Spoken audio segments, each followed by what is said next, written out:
COVID vaccines and religious exemptions. I'm scared. What do you think? I'm scared right now, Dan. This is one of the most terrifying topics that we have ever agreed to address, right? I mean, anytime anyone says anything about COVID, someone's going to hate you. Yeah. Because of where you fall, where you land on what you believe about it or what you should do to treat it. So, I mean... So right now we have too many friends. And we're gonna narrow down our friend list. We are jumping into that boiling pot of whatever and getting into... No, the reason why we're doing this is because you and I have had, multiple conversations, multiple emails, phone calls. People are asking us this question. About constantly. The COVID-19 vaccine and religious exemptions to the vaccine. So if you don't know who's talking to you right now, this is Dan, and I'm with Ben. We're the teaching pastors at Life Fellowship in Cornelius, North Carolina. This is Life Talks. The purpose of this podcast is that we like talking about random topics from a biblical worldview, the topics that are being talked about among people of faith that sometimes, not always, but sometimes have biblical implications in them. And we were just talking off the air a few moments ago. Since COVID hit some 18, 19 months ago, at some level, it seems like it was a decade ago. It really does. It seems like it will not end. BC now stands for before COVID. You know what I mean? It's kind of like, right now we're 2 BC. You know what I mean? Yep. So Ben, let's jump into the deep end. Okay, so well, let's put some parameters around this, okay? Because what we are not going to talk about today. This is self-protection coming in. I'm just saying we are not going to talk about the validity or the dangers or the benefits of the vaccine. We are not here to talk about. This is not a medical conversation. Unless it gets a little boring and we want to spend. Yeah, I mean, here's what I know. People believe what they believe about the vaccine because they have heard and read and studied the people that they want to hear and listen to. That's my conclusion. Yeah. Right? Yeah. So, but for full disclosure, I am vaccinated. Yeah. Ben is not. Yeah. Ben has had COVID. Yes. I have not. I've got the antibodies. He's got the antibodies. I've got the real antibodies. Dan's got the fake antibodies. I'm just kidding. Yeah. Well, some people I now have the Antichrist because I had the vaccine. But this is not a medical conversation. No. We are not doctors. We are not. That kind. Please go talk. If you want a medical professional opinion about the vaccine, go listen to a medical professional. And I know there's a broad spectrum of opinions on that. I'm just saying what we are doing is narrowing this conversation to Christians who are coming to us and saying, I don't want to get vaccinated. My employer or whatever is putting pressure on me to, and can I use a religious exemption to not get this vaccine? Yeah. And interestingly, this is not the first time that religious exemptions come into play. And they don't come into play in most countries. They come into play in our country because of the First Amendment. And the First Amendment protects us to be able to make certain unpopular decisions or statements, at least currently under court rulings, that may not fit within the mainstream or whatever because of our religious beliefs. Now, this is the newest one, the issue of vaccines altogether. There are some denominations and branches of religion, for instance, the Seventh-day Adventist, Jehovah's Witnesses yes. won't, if there's been any blood used, for example, correct, in the development of the vaccine. So that's an issue for them. Some of you are like, I might become a Jehovah's Witness. But if you do and you need blood, you don't get to take it. So that's true. So it is actually even goes back to the 80s where Social Security taxes, originally all churches and pastors and so forth were exempt from paying any Social Security taxes. Then the laws changed in, I believe it was 1983 or 1984 in the Reagan administration. And in order to be exempt from Social Security, you had to sign a statement as a pastor, it was only for pastors, that said, I do not believe on religious grounds in Social Security, which is basically, I do not believe that I should be preparing for my retirement, that God will take care of me. Now, I know a lot of pastors who went ahead and signed that because they didn't want to be in Social Security, and the religious exemption was there, so they signed it and took it, and they don't get the Social Security taxes taken out, and they won't get any benefits when they retire. I couldn't sign it myself because when I read, and I wanted to because I think Social Security is one of the lousiest financial deals you could possibly make. But when I looked at what they were asking me to sign, it violated my own conscience because I couldn't say it was really a spiritual thing because I was preparing for my retirement and I had life insurance and other things. Right. So, which points this out, I think we need to say at the onset is that this is a matter of conscience. Correct. And each of us need to be convinced in our own mind. That is one of the reasons why you and I have determined before we got into this conversation, we're not going to tell people what to do. No. This is a matter of personal conviction. We're just going to lay out the arguments pro and con. I think you mentioned the First Amendment. You know, as I did some research on this, one of the things that the more modern law that most people will bring up is the Civil Rights Act in 1964. That I think it's Title VII under the Civil Rights Act that protects religious exemptions or protects religious employers from discriminating based on religion. And so a lot of the issues of vaccines has to come down to this religious exemption. Do you have a conviction? Now here's the interesting thing about the religious exemption, Dan, and I didn't know this, but when I did the study on it, what I found is that this is what the religious exemption says. It's a sincerely held religious belief that can either be theistic or a moral ethical belief as to what is right or wrong, but it must be sincerely held. Now, here's what's so interesting about that. And the courts applied the religious exemption to a case where someone was a vegan, and they won based on the religious exemption because it was a firmly held belief. And so it doesn't necessarily mean that you have to have a verse, scripture verse that says the Bible teaches this, right? It's simply my conscience, my conviction says, based on a number of factors, that I don't want to take this vaccine. Mm-hmm. So I think that's some people are saying, what are the bounds? So that's the people that are wanting to claim religious exemption. That's good news for them. They don't necessarily need a verse, chapter verse in the Bible that talks to vaccines, because there's no chapter and verse that talks about vaccines in the Bible.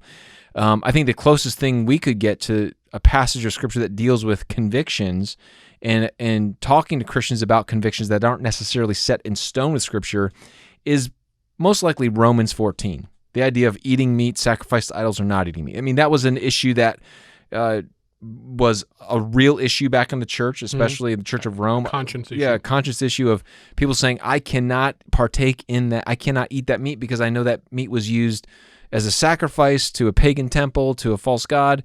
And some people's conscience were like, I can't eat that meat. Some people are like, it's just a steak. That sacrifice, that religious ceremony means nothing because they're not real gods. And so, you know what? When I eat that meat, I think of how good God is. So you had these people that had strong convictions on either side. And what Paul said was, don't impose your convictions on other people, and don't look down on people who actually have these convictions that you think are stupid. So it's based on loving one another, giving each other both the space to hold to those convictions, and understanding that what matters most is the gospel of Jesus Christ that unites you. Yeah. My caution on this would be, this is a very political issue. Yeah. It's interesting that for whatever reason, initially, when Trump was in office, a lot of the left-leaning folks weren't going to trust the vaccine because it was developed under the Trump administration. He was rushing it. Now that we have a new president, all of a sudden, and some, like even Biden and Pelosi, or Harris and Pelosi both said they didn't know whether they would take the vaccine if Donald Trump was still president. Now it's flip-flopped. Right. And many, many conservatives feel that it is dangerous to take it. And, there's much of social media that feeds both narratives at different times. So here's one of my concerns is that it is always a dangerous thing to use religious justifications to accomplish political objectives. Yeah. And vice versa. True. That's so important. It's a fundamental principle, as old as the Old Testament, when God wouldn't let the king into the temple and the high priest could not go into the palace. Separation of church and state, I'm a Baptist background, and this is one of those things I firmly believe in is an important tenet to what we do.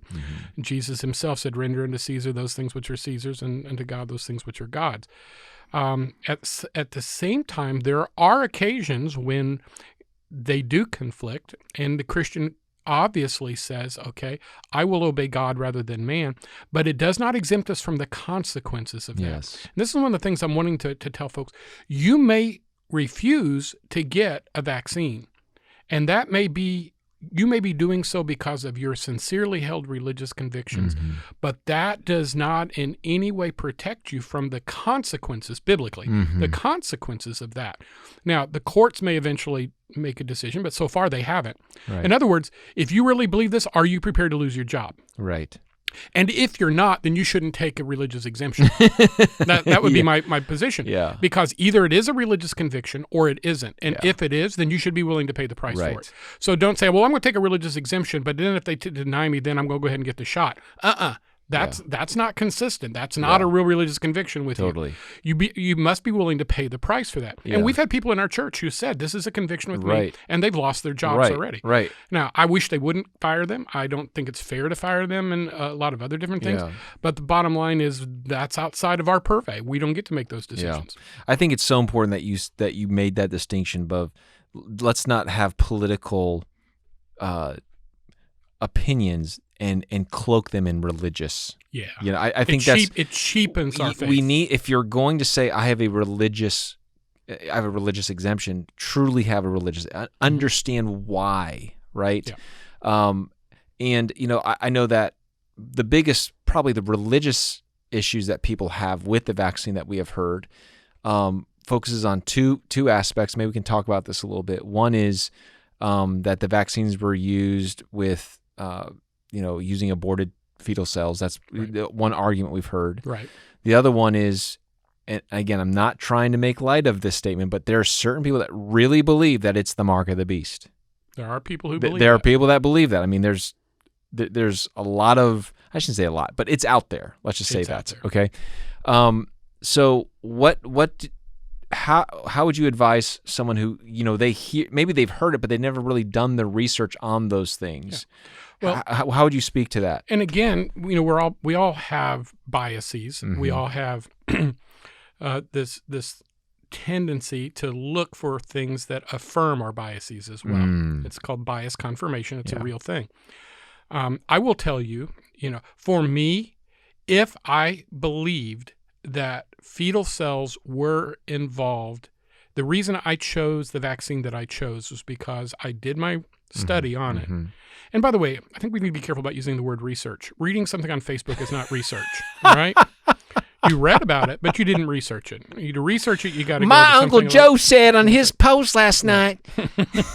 Exactly. I did my research. Yeah. Or I heard from a guy who heard from a guy who heard from a guy. Exactly. That's not research either. As someone who spends part of his life in the realm of research, I just hate that term.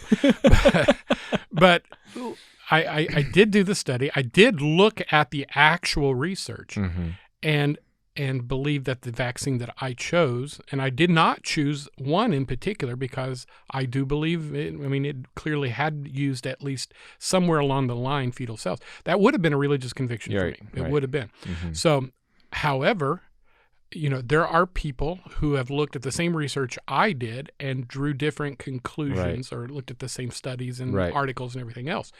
My only question is, are we reading those things with an open mind? But we have to give people the ability to think independently and differently than us.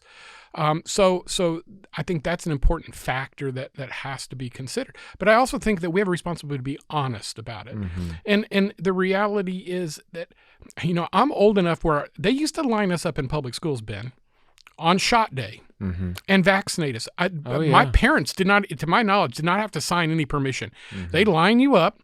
And they had this little gun thing they would use. It didn't even use a needle, and just boop, boop, boop, right down the aisle. And, every once in a while a kid would pass out, and that would make everybody's day. I mean, but we all dreaded those days. Yeah. So to me, vaccines aren't that big of a deal. Yeah. It's only been since the internet came, and then the rumors of vaccines causing autism and all these different things, that it has created a whole subculture and a whole sub-movement. But I think we need to be very, very honest with ourselves about this, and make sure that we're not superimposing our political preferences on top of our spiritual values. So don't mix political beliefs with religious convictions. Do your research. Do your study. Unless you're going to actually I think that, let me just speak to the whole Mark of the Beast thing. I don't think this applies. I just think there's so many, throughout human history, about every 10 years, there's another new Mark of the Beast. Oh, yeah. It used to be UPC code. So I mean, I think we just need to, we'll all know. Yeah. We will all know what the Mark of the Beast is when it's there. I kind of want to go on the record on this issue, and I'm not trying to be controversial. I've looked at all the various arguments. I've literally, because we've been asked so many times, I've asked my pastor friends, make your best cases. I've asked friends who have strong religious convictions on this. So I've looked at all the different arguments. For me, myself, it does not rise to the level. It just does not rise to the level of a religious conviction. However, I'm not willing to say that everybody has to interpret things the same way. Exactly. And that's where I think within the church, it's very important that we give people the freedom to live autonomous of our conclusions on issues that are gray. Right. I'm a conservatarian, which is kind of a convolution of libertarian and conservative. But for instance, I'm against seatbelt laws. I know this comes as a huge shock. Dun, dun, dun. I believe in the land of the free and the home of the brave. If I want to be an idiot and not wear a seatbelt, I should have that ability. Yeah. Two things. I always wear my seatbelt. Right. And the reason I wear my seatbelt is because it's the law. Yeah. And it's not a religious conviction. It's a political opinion, but it's not a religious conviction. So I always wear my seatbelt. Right. But if I didn't have to, I wouldn't, because freedom. And at the same time, I would say this, and I have friends who are law enforcement say, if you ever had to scrape a dead body off of somebody's windshield, you'd feel differently. I don't think I would. I don't really think I would, because I think we should have the right to be stupid. If I don't want to eat my to me, it becomes where's the line? Do you have to eat vegetables 3 times a day? This goes back to the, remember, servings of fruit? Yeah, in New York City passing that law where you couldn't buy big gulps, right? Or as I look at one right now, Dan would have been a convicted felon by that. I'd have had to move states. and I believe that's just part of my political beliefs and so forth. The thing that I would just simply say again, to twist our political beliefs and wrap them in the protection of religion invites governments to come in and take away those religious freedoms that are important on other issues that are far different and far bigger than this. I think that if you're going to say, I've got a religious conviction or a religious exemption, I think the other thing I would just say is use it with such grace. Yes. Do not use the religious exemption as a billy club to just go through the HR department and just wreak havoc and be obstinate and be rude and be belligerent. I just think please, if you're going to say I have a religious exemption, be so gracious and so kind and so your attitude being one so humble that they don't question the God that you are worshiping. You know what I'm saying? I think we as Christians, again, we want to stand for our convictions, but we can do that in a very humble and gracious way. Yeah. And so the other thing I would just say is, if you believe that my religious exemption is kind of my get out of jail free card, all the reading I have done, and there's this one little phrase as lawyers. I went on a couple legal websites this morning as I was doing some research, but this is what it says: employers must accommodate an employee's religious beliefs and practices unless doing so would cause an undue burden on the operations of the employer's business. And that what this undue burden means: compromises of workplace safety and decreases in workplace efficiency. Most employers are going to take that one, that little caveat compromises workplace safety, and that's what they're going to say is there is no religious exemption here. Yeah. I'm not, again, and they're already saying that regularly. I'm not making particularly in hospitals right. and schools. I'm not making a political statement. I'm not telling you what I even believe. I'm just telling you that's the law. Based on what the law says just because there's religious exemptions doesn't mean that they are unchecked. Does that make sense?